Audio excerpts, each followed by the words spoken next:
মাজারে ঢুকছি, মাজারে গিয়া গেছিলাম জিয়ারত করতাম, কিন্তু জিয়ারত করতে গিয়া সে তো চাইয়ে দিই মাশাল্লাহ একজন তো করে সোজা উত্তর দিয়ে সেই যাতে ভরে দিচ্ছি, মাজারও সেই যাতে ভরে দিচ্ছি। আমি কইলাম জিয়ারত করতাম, আইলাম জিয়ারত আইলাম, এখানে আবার কি সেই যাতে ভরে দিচ্ছি। বেটা আমি ওই এই বেটার পিছনে দাঁড়ানো, আমার তো ওই সময় শীতকালীন সময় তো করে আবা টাবা যা আছে ফাগরি জুব্বা যা আছে সব কমপ্লিট আমার মধ্যে লাগানো। তা আমি ওই লোকের পিছনে দাঁড়ায় রয়েছি, আর ও সেই জাতিকা মাথা উঠাইছে। আমি জিজ্ঞাসা করলাম বাড়ি কই? ভৈরব। তোমার বাড়ি ভৈরব, তাহলে তুমি যে ওইরকমভাবে সেজদা করলা, একটা সেজদা করছো, বাবার দরবার তো এক সেজদাই করা হয়। তাহলে বাবার দরবারে এক সেজদা করা হয়। বিয়া করছো নি? বিয়া তো করছি। বউ আছে? তোমার বউ আছে তো? কেমনে আছে? এই তুমি যে সেজদা করছো, একটা সেজদা করছো বাবার দরবারে, তোমার বউ তো ছুটে গেছে গা, তোমার বউ তালাক হয়ে গেছে গা, তোমার বউ নাই। তোমার কমলাপুরে যাইয়া বাস স্ট্যান্ড ইমাম সাহেব আছে, ওইখানে যে আমার নাম কইও, সবাই আমার চিনবে। বলে হুজুরে ফতুয়া দিছে আমার বলে বউ নাই, যাও তুমি কইও। ও কে লিগে হুজুর? কে লিগে? তুমি যে মাজারও সেজদা দিছো, শিরিক গুনাহ হইছে, মুশরিক হয়ে গেছে, তোমার ঈমান নাই। তোমার বউ তো আর আইছে না, হে তোর শিরিক গুনাহ করছে না, হের ঈমান আছে, হে মুসলমান, তুমিও মুসলমান। মুসলমান ও মুসলমান বিয়া থাকে না। এখন কি অহন তো বেটা হুজুর, অহন আমি কি করতাম, অহন কি করতাম? বেটা আমার মাথা গরম হয়ে গেছে, বউ গেছে এই জন্য মাথা গরম হয়ে গেছে। আর খাদিম রে বই দিছে পঞ্চালিয়া। আমি খাদিম রে কইলাম এই পঞ্চালিয়া বইয়া খালি রুজি করো, এবার তো সেজদা যে ভরেছে মাজার, ওইটা দেখো না হুজুর হুজুর, ওই ওই যে আমার দেখা, ওই যে লেখা আছে সেজদা করিবেন না, ওই যে লেখা আছে, তাহলে ওইখানে লেখা আছে সেজদা করিবেন না, হে দেখে না, হে সেজদা করে দেবে। আউযু বিল্লাহি মিনাশ শাইতানির রাজিম। বিসমিল্লাহির রাহমানির রাহিম। মিনহা খালাকনাকুম ওয়া ফিহা নুঈদুকুম ওয়া মিনহা নুখরিজুকুম তারাতান উখরা। وقال النبي صلى الله عليه وسلم أكثروا ذكر هذه اللذات الموت، أو كما قال النبي صلى الله عليه وسلم। আমরা সবাই আন্তরিকতার সাথে মহব্বতের সাথে কয়েক মতো দরুদ পড়ি। সাল্লাল্লাহু আলা সাইয়্যিদিনা ওয়া মাওলানা মুহাম্মদ ওয়া আলা আলিহি ওয়া আসহাবিহি ওয়া সাল্লাম। সাল্লাল্লাহু আলা সাইয়্যিদিনা ওয়া মাওলানা মুহাম্মদ ওয়া আলা আলিহি ওয়া আসহাবিহি ওয়া সাল্লাম। লা ইলাহা ইল্লাল্লাহু মুহাম্মাদুর রাসূলুল্লাহ। লা ইলাহা ইল্লাল্লাহু মুহাম্মাদুর রাসূলুল্লাহ।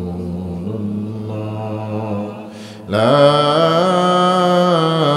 ইলাহা ইল্লাল্লাহু মুহাম্মাদুর রাসূলুল্লাহ। সাল্লাল্লাহু আলা সাইয়্যিদিনা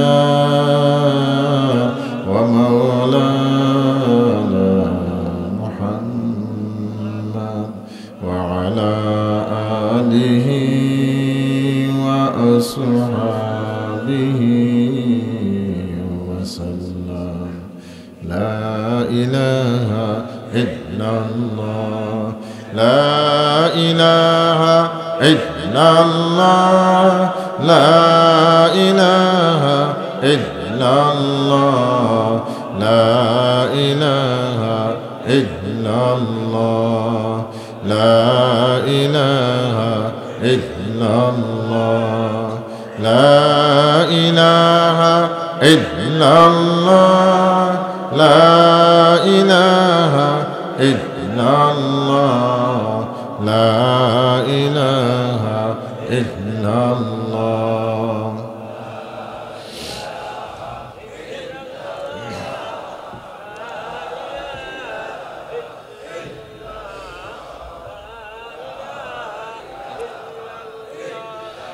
লা ইলাহা ইল্লাল্লাহ মুহাম্মাদুর রাসূলুল্লাহ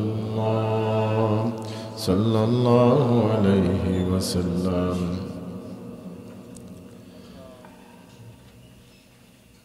সম্মানিত আজকের এই মাহফিলের শ্রোতাজ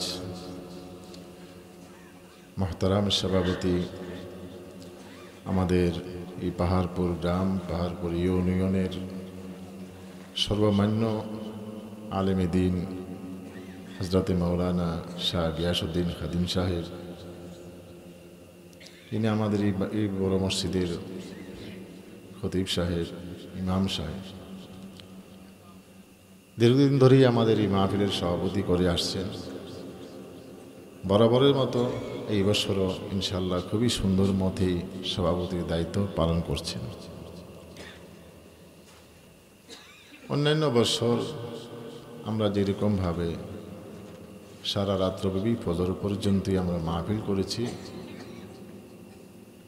কিন্তু এই বছর আমরা বিভিন্ন দিক থেকে সরকারিভাবেও বলা হইতেছে মধ্যরাত পর্যন্ত আলোচনা করার জন্য। মধ্যরাতের পরে দেখা যায় অনেকেরই অনেকটা কষ্ট হয়ে যায়, মাইকের আওয়াজে অনেক মানুষের কষ্ট হয়। 2 নম্বর হলো অনেক মানুষের স্বাস্থ্যের জন্য ক্ষতিকর হয়। এই জন্য মধ্যরাতের পরে 2-4 ঘন্টা একটু বিরতি আরামের জন্য দেওয়াটা, এটার জন্য পরামর্শ দেওয়া হচ্ছে বিভিন্ন দিক থেকে। যে কারণে চিন্তা করলাম যে আসলেও আমরা যদি অল্প সময়েও 2-4 ঘন্টা সময় যদি একটু বিরতি নেয় মানুষে, তাহলে তার শরীরে একটা স্বস্তি আসে, অনেকটা ক্লান্তি দূর হয়ে যায়। তাই আমরা কিছু সময় একটু বিরতি থাকবে ইনশাল্লাহ। আর বিরতি বলতে আমরা হয়তো কিছু সময় কেউ নামাজ, কেউ জিকির, কেউ একটু আরাম, কেউ রেস্ট, এরকমভাবে হয়তো অল্প সময়, তারপরে আমরা ফজরের সময় আবার আমরা একটু জিকির দোয়া ইনশাল্লাহ করে তারপরে আমরা বিদায় নিয়ে যাব। যাই হোক, আপনারা অনেক কষ্ট করে পাহাড়পুরে মাহফিলে আসছেন, বিভিন্ন এলাকা থেকে, দূর দূরান্ত থেকে অনেক কষ্ট করে আপনারা আসেন। আমাদের এলাকাটা আসলে তো একেবারে পূর্ব দিগন্তে বর্ডার এলাকা, যেখানে আসতে আপনাদের অনেক কষ্ট হয়। আমাদের এলাকার যোগাযোগ ব্যবস্থাটা অন্যান্য জায়গার মতো এত সুন্দর নয়, তারপরও আগের চেয়ে অনেক ভালো হচ্ছে। কিন্তু আপনারা অনেক কষ্ট করে আসেন যে সেটাও বুঝি অনেক মহব্বতের কারণে আসেন। আর আমরা আপনাদের নিয়ে এই জন্য গর্বিত, অনেক আলেম ওলামা, অনেক মুফাসসির কুরআন এবং হাজী সাহেবান, অনেক আল্লাহওয়ালারা পরিশ্রম করে আমাদের এই পাহাড়পুরের মাটিতে আসলে, আমাদের এই পাহাড়পুরের মধ্যে অনেক কবরবাসী আছে, হয়তো আল্লাহ বা কারো না কারো ওসিলায় আমাদের কবরবাসীদের গুনাহ মাফ করে দিতে পারে, তাদের কবর করা জান্নাতের বাগান বানাইতে পারে। আসল কথা হলো কি, আমরাও কেউ কাউকে মর্যাদা দিতে পারছি না, মানুষ মানুষকে সম্মান করতে পারছে না, মানুষ নিজেকেই মানুষ চিনতে পারতেছে না। এই জন্যই আজকে আমরা বিপদগ্রস্ত। মানুষ আজকে বিপদগ্রস্ত হওয়ার বড় কারণটা হলো নিজেকেই নিজে চিনে না। যদি মানুষ নিজকে নিজে চিনত, তাহলে সে ঠিকই তার আল্লাহকেও চিনত। মান আরাফা নফসাহু ফাকাদ আরাফা রব্বাহু। যে নিজকে চিনে সে তার রবকেও চিনে। যে নিজেকে চিনে না, সে তার রবকে চিনবে কিভাবে? আমি কে, আমার পরিচয় কি, ওইটাকে বুঝতে হবে। মিনহা খালাকনাকুম ওয়া ফিহা নুঈদুকুম ومنها نخرجكم تارة أخرى আল্লাহ পাক তো জানিয়ে দিচ্ছেন এই যে মাটির উপর আমরা চলাফেরা করতেছি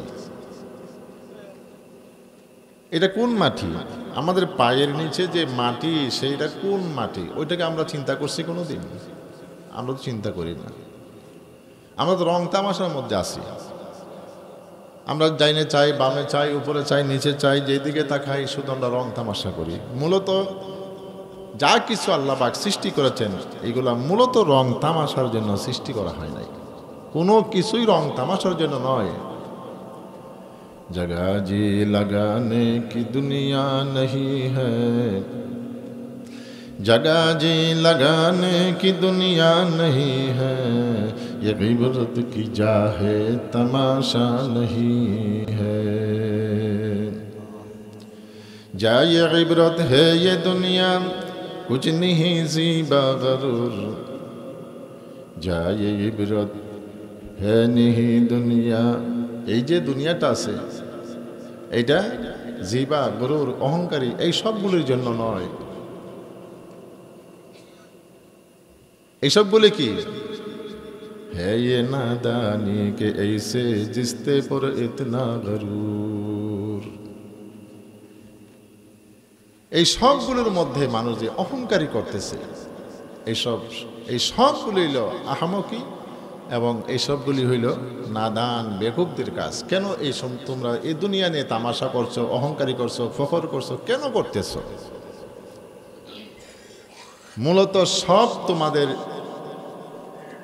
নসিহতের জন্য এই আসমান মানুষের নসিহতের জন্য এই জমিন নসিহতের জন্য আগুন পানি মাটি বাতাস সব আমাদের নসিহতের জন্য এই জন্য বলা হচ্ছে তাফাক্কারু ফি খালকিল্লাহ আল্লাহর সৃষ্টির মধ্যে তোমরা চিন্তা করো আল্লাহ পাকের সৃষ্টির মধ্যে চিন্তা করো এই চিন্তার ভিতরে তুমি তোমার মাওলার সন্ধান পেয়ে যাইবা এর ভিতরে মাওলার সন্ধান পেয়ে যাইবা এবং আল্লাহ পাকের সাথে তোমার কানেকশন সৃষ্টি হবে কানেকশন তৈরি হবে তো আল্লাহর সাথে কানেকশন তৈরি করার জন্য আমাদের সৃষ্টির মধ্যে আমাদেরকে চিন্তা করতে হবে এই সূর্য তো এমনি হয়ে যায় নাই সূর্য তো এমনি হয়ে যায় নাই এই মাটি তো এমনি হয়ে যায় নাই এই সবগুলি আল্লাহ তাআলা সৃষ্টি করেছেন কেবল আমাদের উপকারের জন্য সব আমাদের উপকার করছেন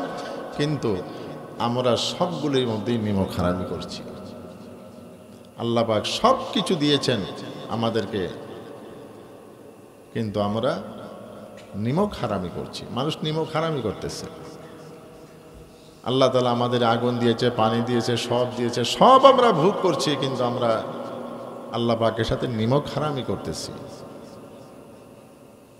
আল্লাহর হুকুম আমরা মানতেছি না এটা নিমক হারামি মানুষ নামাজ পড়ে না নিমক হারামি রোজা রাখে না সেটাও নিমক হারামি আল্লাহ পাকের সাথে নিমক হারামি করা হচ্ছে আল্লাহ পাক কি চায় আমাদের কাছে আল্লাহ তাআলা আমাদের কাছে চায় আমরা তার ইবাদত করব আমরা তার গোলামি করব আল্লাহর গোলামি করে আল্লাহ পাকের ইবাদত করা সেটা আল্লাহ পাক আমাদের কাছে চায় নবীজি বলে দিয়েছেন সাবধান সতর্ক থাকো তোমরা মৃত্যুটাকে বেশি বেশি করে স্মরণ করো আকসিরু যিকরা হাজিমিন লাজ্জাত তোমার জীবনে স্বাদ মিঠিয়ে দেয় যে মৃত্যু সেটাকে তুমি বেশি করে স্মরণ করো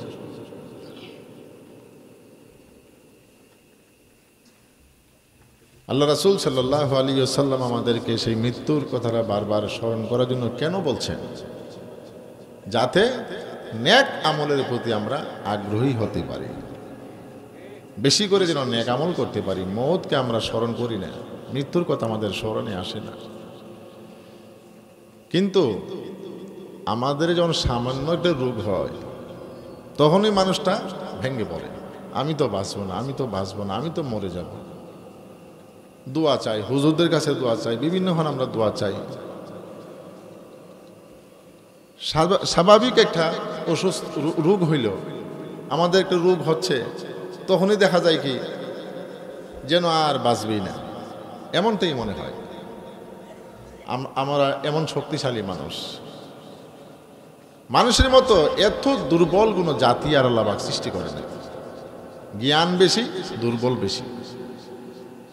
এই জন্মের পর থেকে মুরগের বাচ্চা দৌড়াদৌড়ি করতে পারে, গরুর বাচ্চা দৌড়াদৌড়ি করতে পারে, কিন্তু মানুষের বাচ্চা তো 6 মাস 9 মাস 2 বছর হলে দৌড়াদৌড়ি করতে পারে না। তাইলে আমরা কত দুর্বল। এরপরেও কিন্তু আমরা অহংকারের মধ্যে লিপ্ত, যেটা আমাদেরকে ধ্বংস করে দিচ্ছে। অহংকারী, ফখর, এই সবগুলো মানুষকে ধ্বংস করে দেয়। এই সবগুলি আমাদেরকে ছাড়তে হবে। আমি কোনো লম্বা আলোচনা করব না, কয়েকটি নসিহতমূলক কথা আপনাদের সামনে রাখতে চাই। আমাদের এই মওতের সামানা কি নিয়ে আমরা কবরে যাব? এই মওতের সামানা হলো আমাদের 1 নম্বরে 5 ওয়াক্ত নামাজ। এই 5 ওয়াক্ত নামাজখানি আমরা পড়ব। রাজি আসেনি সবাই? 5 ওয়াক্ত নামাজখানি আমরা পড়ি। আর এই 5 ওয়াক্ত নামাজখানি যদি আমরা নিয়মিত পড়তে পারি, সেই নামাজ আমাদেরকে অন্যায় কাজ থেকে বিরত রাখবে। নামাজ ওই অন্যায় কাজ থেকে বিরত রাখে। যারা সত্যিকারের নামাজি, তারা দেখবেন একজনের গীবত করতে ভয় পায়, একজনের শেকায়ত করতে ভয় পায়, একজন মানুষের ক্ষতি করতে ভয় পায়। আর যেই সমস্ত মানুষ রুসমি নামাজ পড়ে, নামাজ পড়ে ঠিকই, রুসমি নামাজ, রুহুওয়ালা নামাজ পড়ে না, এরা নামাজ পড়েও চুরি করতে পারে, ওরা নামাজ পড়েও ডাকাতি করতে পারে, নামাজ উপরে চুরিও করে, নামাজ উপরে ঘুষও খায়, সুদও খায়, সব করতে পারে। কারণ ওদের নামাজ পড়ে ঠিক, রুসমি নামাজ।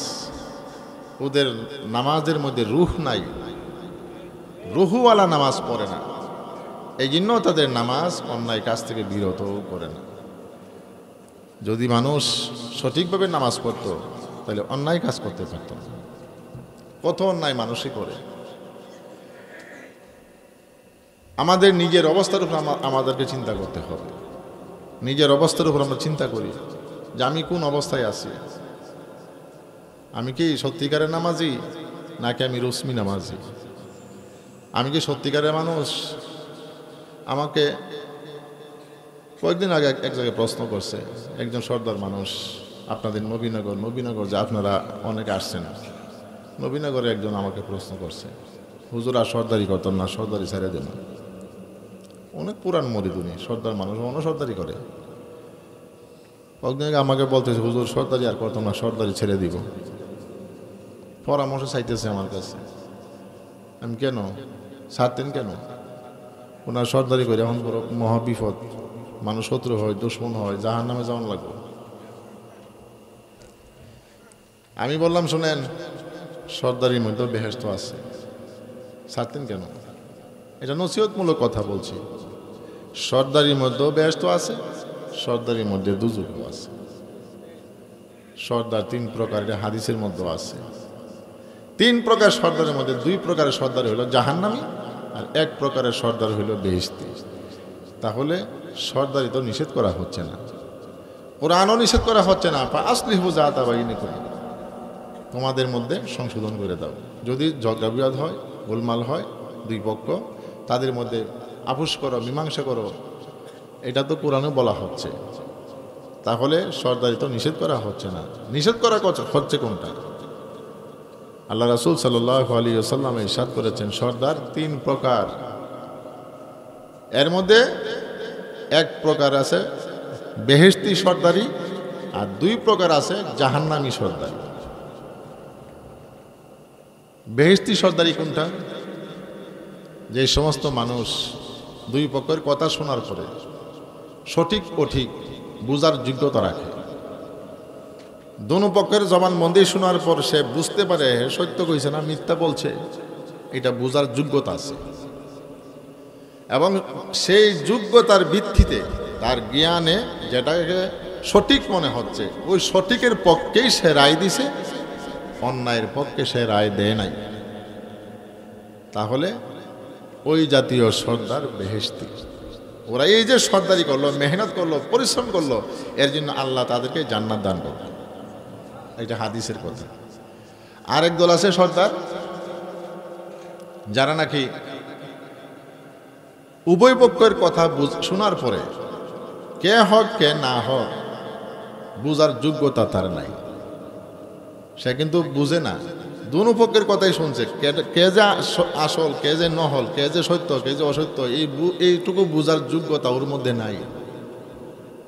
কিন্তু সে যে কোনো একটা দিকের উপর রায় দেয়া দেয়, গায়ের শক্তিতে, লাঠির শক্তিতে, গোষ্ঠীর শক্তিতে একটা রায় দেয়া দেয়।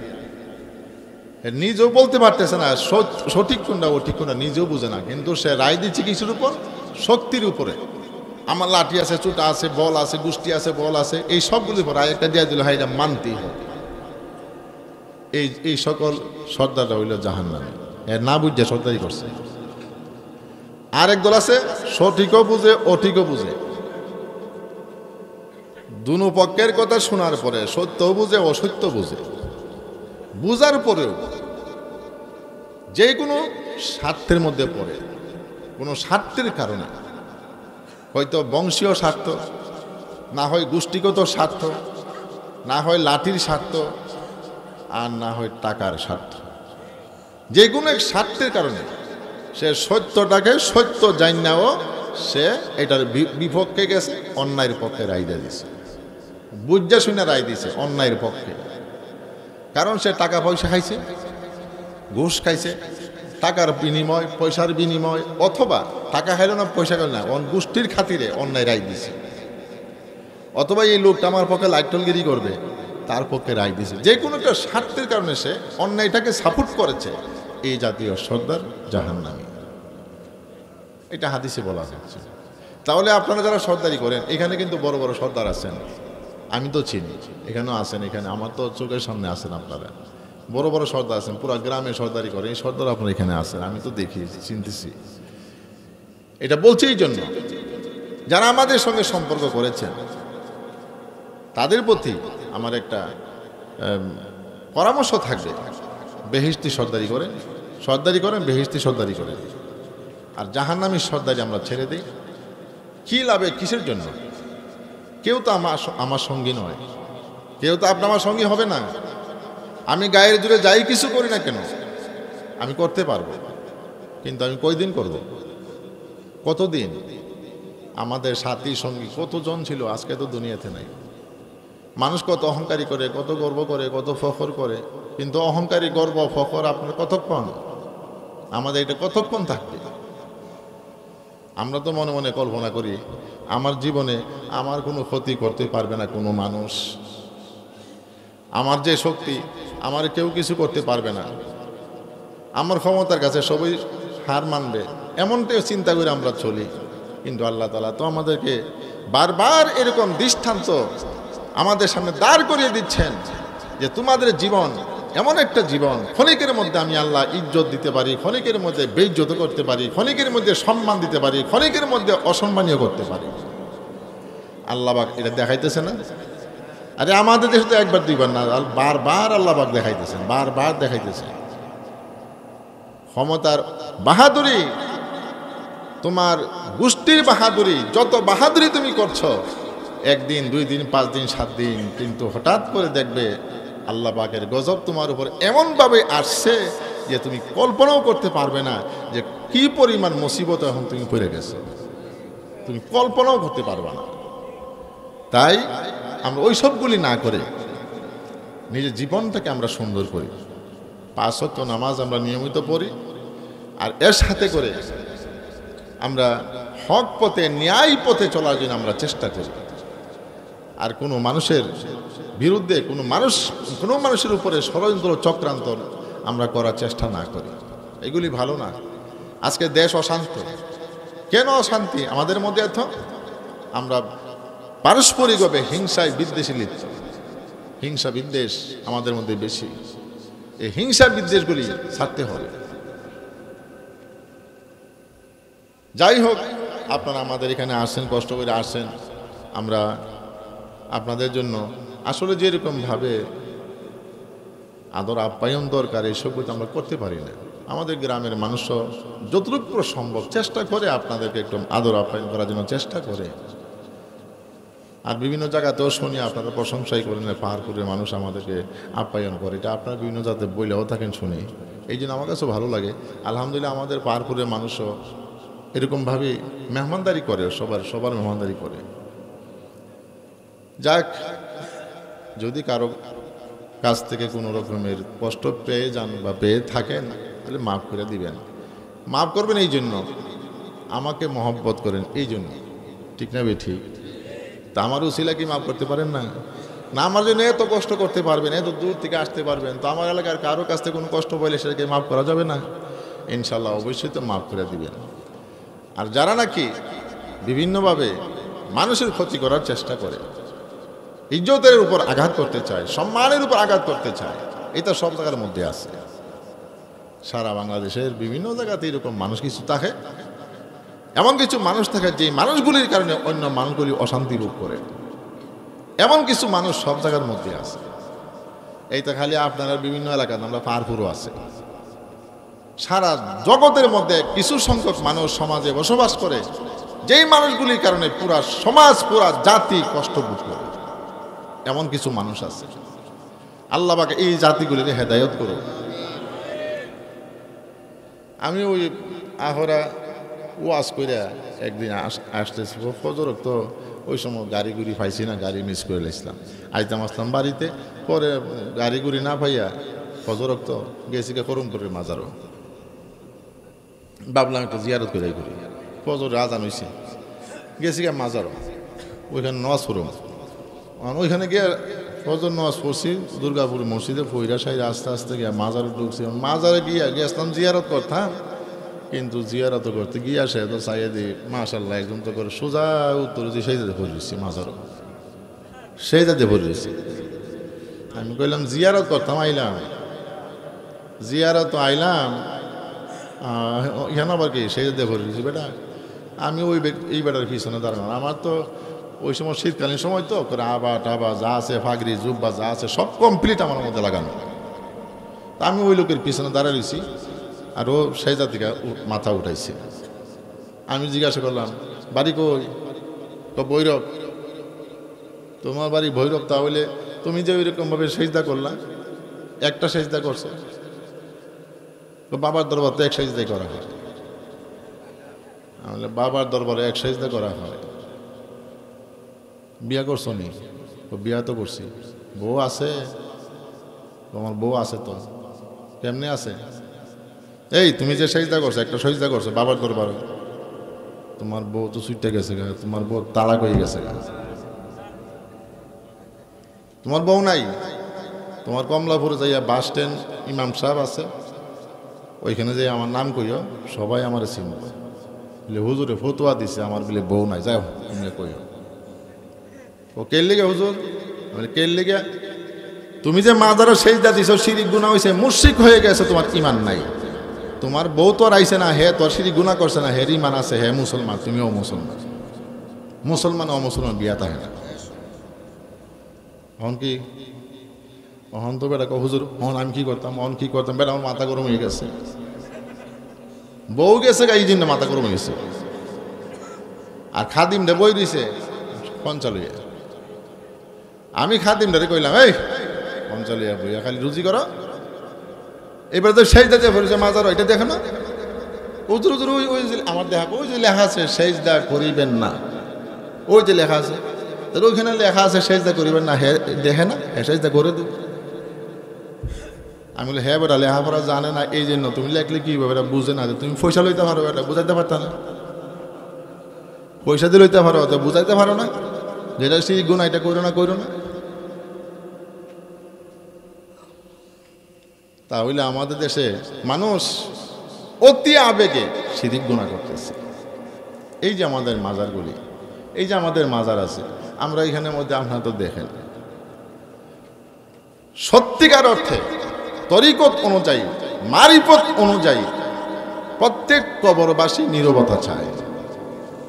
কবরবাসীরা চাই উপরে নীরব থাকুক, যত নীরব থাকে কবরে তাদের তত শান্তি আছে, ততই তারা শান্তি পায়।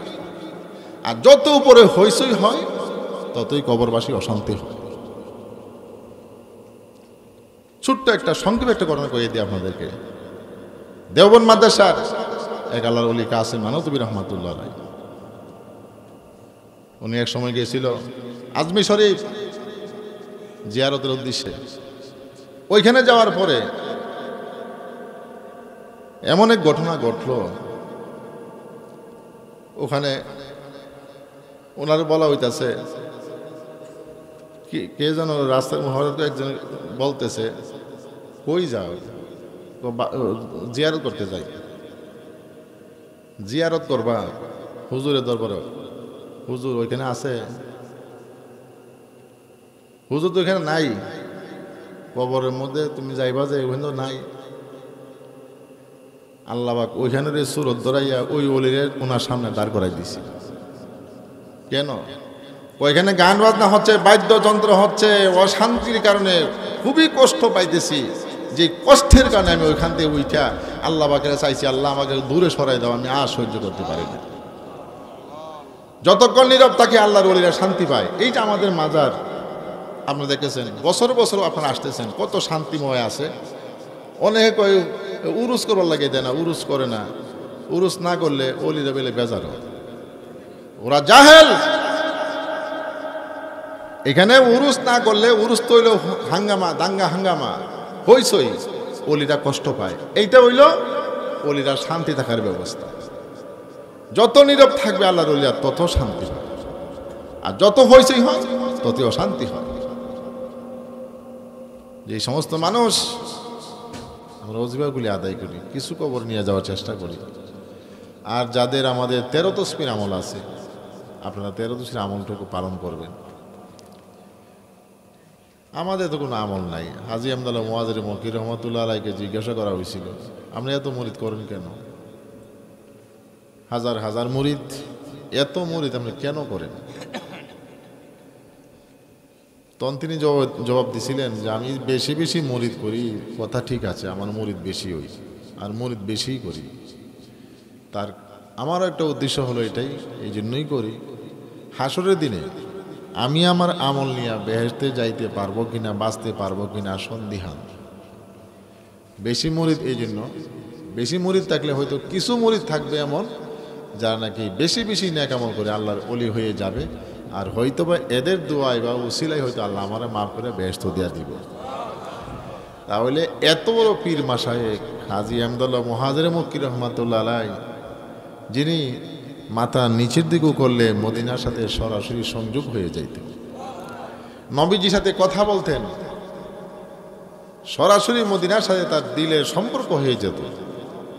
এত বড় আল্লাহর ওলি হাজী আমদাদুল্লাহ মুআজ্জের মক্কি রহমাতুল্লাহি আলাই, তিনি বলতেছেন মুরিদের উসিলায় উনি বেহেশতে যাইতেন, নিজের আমলের উসিলা নয়। তাহলে পীর হইলেই যে আমি একেবারে বেহেশতি হয়ে গেলাম এটা না, কার উসিলায় কারে আল্লাহ মাফ করবো সেটাও বলা যায় না। আপনারা যে ওজিফাগুলি পালন করেন, যেমন আমাদের 6 তসবির 13 তসবির ওজিফা আছে, এই 13 তসবির ওজিফার মধ্যে তো প্রত্যেকেই শায়েখের জন্য দোয়া করে থাকে। দোয়া ছাড়া তো 13 তসবির জিকির হয় না, কারণ 13 তসবির জিকিরের যে নিয়ম সেটার মধ্যে আপনার প্রথমে ফাতিহা পাঠ করতে হয়। যারা 13 তসবির জিকির আপনার করছেন বা 13 তসবির জিকির যারা নিয়েছেন, এই 13 তসবির জিকির শুরু করবার আগে যে একটুকু নিয়ম পালন করতে হয়, যেটা আমার এই নূরে তরিকাত বইয়ের মধ্যে লেখা আছে, ওইখানে তো আপনারা প্রথমে কেবলারুখ হয়ে বসা, তারপরে সূরা ফাতিহা 3 বার পড়বেন, কুল হুয়াল্লাহ 7 বার পড়বেন, 11 বার দুরূদ শরীফ পড়বেন, 11 বার ইস্তিগফার পড়বেন। পড়ার পরে একটু মুখে দোয়া করতে হয়। জিকিরটা শুরু করার আগে তখন কি বলতে হয় ওইটা বইয়ে লেখা আছে, এটা আমার কথা না, এটা হাজী আমদাল্লাহ মুআজ্জের মক্কি রহমাতুল্লাহ আলাই, রশিদ আহমদ গাঙ্গুহি রহমাতুল্লাহ আলাই সহ আমাদের তো পীর মাশায়েখরা আছে তরিকা, আমাদের এই চিশতিয়া তরিকার মধ্যে পীর মাশায়েখরা, তাদের কথা এরকমভাবে একটু মুখতাসার দোয়া করতে হয় যে আল্লাহ আমি যা কিছু তিলাওয়াত করলাম, সূরা ফাতিহা, সূরা ইখলাস, দুরূদ, ইস্তিগফার, এর পূর্ণ সওয়াব আর বরকত আমার শায়েখ থেকে নিয়ে নবী পর্যন্ত এই সিলসিলার সকল পীরদের রুহের মধ্যে বকশিশ করলাম, তুমি পৌঁছাইয়া দাও। এই কথা কিন্তু বলা হয়। তো আপনারা যখন 13 তসবির জিকির পড়বেন তখন তো আপনারা তো ইসালে সওয়াব করবেন, ইসালে সওয়াব ছাড়া 13 তসবির জিকির হবে না। আমাদের এইটুকুই আশা যে আপনারা যখন নিয়মিত জিকিরটা পড়বেন, হয়তো আপনাদের মধ্যে অনেক আল্লাহওয়ালারা আছেন, তো আপনারা জিকির করার সময় 13 তসবির আমলতির কথাটা বলবেন, তো আমার শায়েখ তো আমাদের প্রতি তো কিছুটা হলে আপনাদের একটা সোয়াব রেসানি আছে। হয়তো আল্লাহ পাক আপনাদের মাধ্যমে কিছু আমলের ন্যাক আসতে পারে। তো এই 13 তসবির আমলটা যখন করবেন তখন এইটুকু বলবেন যে আল্লাহ আমি যা কিছু 3 বার সূরা ফাতিহা, 7 বার সূরা ইখলাস, দুরূদ ইস্তিগফার যা কিছু তিলাওয়াত করছি এর সবগুলি সওয়াব আমার শায়েখের রুহের উপর এবং শায়েখ থেকে নিয়ে নবী পর্যন্ত এই সিলসিলার যত পীর মাশায়েখ আছে আল্লাহ সকলের রুহের মধ্যে বখশিশ করলাম এবং তাদের রুহানি ফয়েজ বরকতে মারিফতে নূর আমার কলবের মধ্যে তুমি দান করে দাও। এই দোয়াটা করবেন, তারপরে কিছু জরুরতের দোয়া করবেন, তারপরে আপনার জিকির শুরু হবে। এরপরে যারা নাকি আরও উপরে জিকির নিয়ে রাখছেন, যাদের পাঁচের জিকির আছে, ইসমে জাতের জিকির আছে, ইসমে জাতের জিকির আপনাদের যাদের আছে ওই জিকিরগুলি একটু নিয়মিত করার চেষ্টা করবেন। আপনারা করলেই আমরা সওয়াব পাব। আপনাদের উসিলায় হয়তো আল্লাহ তাআলা মাফ করবে। হাজী আহমদুল্লাহ মুআজ্জির মক্কি রহমাতুল্লাহ আলাইহি মুরিদের উসিলায় যাইতে চায়, তো আমরাও তো যাই এইরকম উসিলায় যাইতে চাই। কী করবো আমরা? নিজের আমল তো আর নাই। আপনারা আমল করেন আর আপনারা দোয়া করেন আল্লাহ পাক যেন আমাদেরকে আমল করা তৌফিক দান করে, আল্লাহ পাক যেন আমাদের কবুল করেন। কারণ আপনারা আশা করেন কি আল্লাহ হয়তো আমাদেরকে শাইখের উসিলা মুক্তি দিবেন, আপনারা আশা করেন শাইখের উসিলা পাই দিতেন, আর শেখরাও আশা করে মুরিদের উসিলা পাই দিতেন। যাই হোক, কে কার উসিলা পার হবে সেটা তো বলা যাবে না, কিন্তু নিজের ইসলাহের জন্য, আমার কলবকে পরিষ্কার করার জন্য আমার তওবা করব, সেই তওবার পাশাপাশি আমাদের ওজিফাগুলি আদায় করব। রাজি আছি না আমরা? 13 তসবিহ জিকির যারা পড়তেছেন দীর্ঘদিন যাবত, আপনারা একটা ওজিফা পাল্টান আর একটা ওজিফা নেন। অনেক কিন্তু আছে মাশাআল্লাহ 6 তসবিহ জিকির, আপনি যে মুরিদ ছিলেন 20 বছর আগে, ওই যে 6 তসবিহ ওজিফা নিয়েছিলেন, আজও 6 তসবিহ নিয়ে ঘুরতেছেন। তাহলে কেমন হইব? 6 তসবিহ পরে 13 তসবিহ আমল তো করা দরকার। 13 তসবিহ পরে তারপরে আমরা ইসমে জাতের জিকির আমরা করি। ইসমে জাতের জিকির অনেকে নিয়ে রাখছেন, সেটা তো আমি জানি। অনেকে 5 আনফাসের জিকিরও করতেছেন। এই 5 আনফাসের জিকির এর মধ্যে অনেক ফায়দা। এই যে 5 আনফাসের জিকির, এগুলোর মধ্যে আসলে দুনিয়ার ফায়দাও আছে, আখিরাতের ফায়দাও আছে। এই যে শ্বাস প্রশ্বাসে জিকির করা হয়, এতে স্বাস্থ্যগত অনেক উপকার হয়। তারপরে আপনার দিলের মধ্যে আল্লাহ পাকের ইশক ও মহব্বত পয়দা হয়। এই 5 আনফাসের জিকির, ইসমে জাতের জিকির সহ যারা আমরা আদায় করতেছি, আর যাদের কিছু মোরাকাবার ওজিফা আছে, আমরা ওইগুলো একটু আদায় করি। আল্লাহ পাক আমাদের সকলকে এই ওজিফাগুলি আদায় করে এই তরিকার মধ্যে থাকার তৌফিক দান করুন। সবাই জানি আমরা যে তরিকায় জিকির আসার করি বা সবক দেওয়া থাকি, এটা হলো আমাদের চিশতিয়া তরিকা। এই চিশতিয়া তরিকার পরে বর্তমানে বড় মুসিবত, এই তরিকার উপরে যে কত জাতের মশলা বের হইতেছে বর্তমানে। একদল চিশতিয়া তরিকার মধ্যে গান বাজনা হালাল।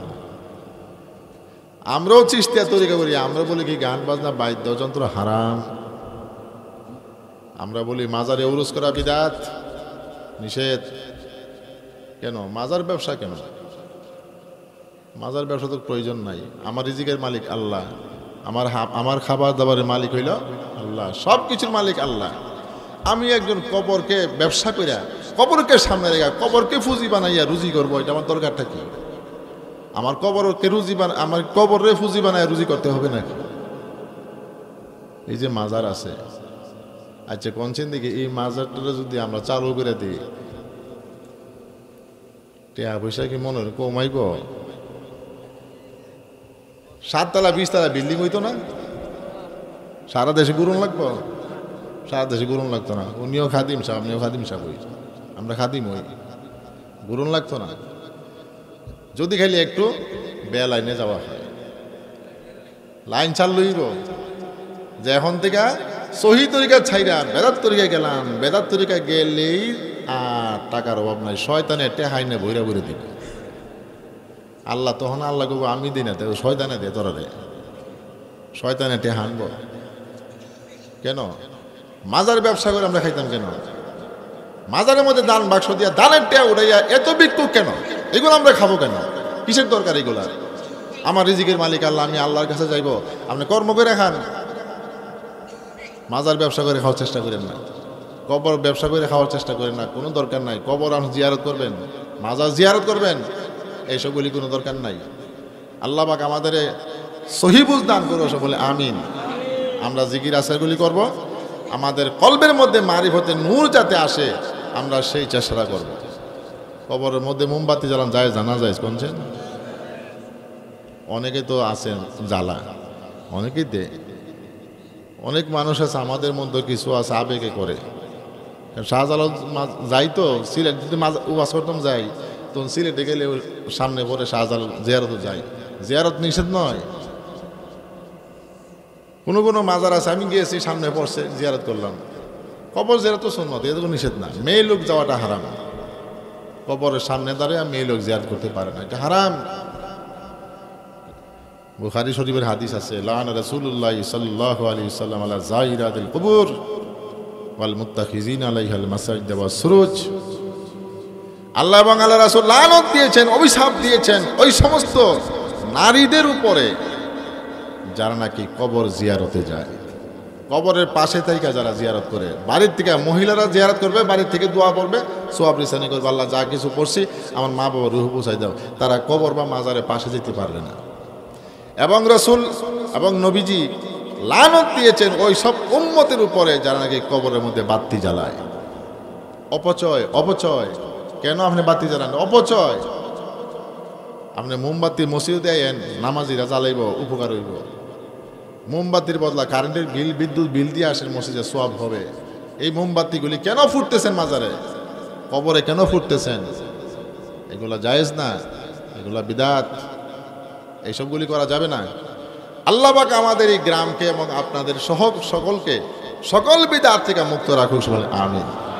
বিদআত গুনাহ বড় মারাত্মক গুনাহ, এটা সবাই বুঝে না। নবীজি বলছেন বিদআত গুনাহ এত বড় মারাত্মক, আটার গোলা থেকে চুল টান দিলে বের হয়ে যায়। বিদআত গুনাহতে লিপ্ত হইলে পরে এইরকম ভাবে মানুষের ঈমানটা বের হয়ে যায়। তাহলে বিদআতে আমরা যাব কেন? আজকে আমাদের সামনে যে মাজার আছে, এই যে মাজার আছে আমরা দেখতেছেন কত সুন্দর পরিবেশে মাজার আছে।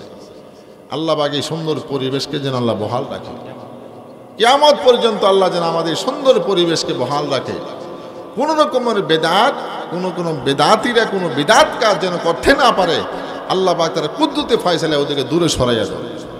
আর কপালে হেদায়েত না থাকলে আল্লাহ এরা ধ্বংস করবে, আর হেদায়েতকে আল্লাহ কপালে থাকলে এদেরকে আল্লাহ হেদায়েত করবে। সবাই আমরা মুহাম্মদ জিকির করি, লা ইলাহা ইল্লাল্লাহ, লা ইলাহা ইল্লাল্লাহ, লা ইলাহা ইল্লাল্লাহ, লা ইলাহা ইল্লাল্লাহ, লা ইলাহা ইল্লাল্লাহ, লা ইলাহা